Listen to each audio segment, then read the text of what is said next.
নিধন সাজু সাজু অজৈবকিতই মৃত্যুৰ কাৰণে সাজু মৃত্যুৰ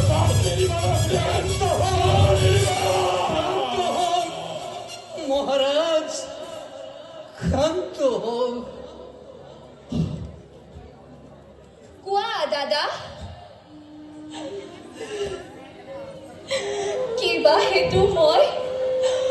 ল'ব লাগে মৃত্যু দণ্ড আজি কিবা হেতু মথুৰাৰ নিৰীহ প্ৰজাই শাস্তি পায় বিনা অপৰাধে ৰজা হৈ ৰাক্ষস মূৰ্তিৰে মানৱ নামক তুমি কিয় কৰা গাইছা দাদা কিয়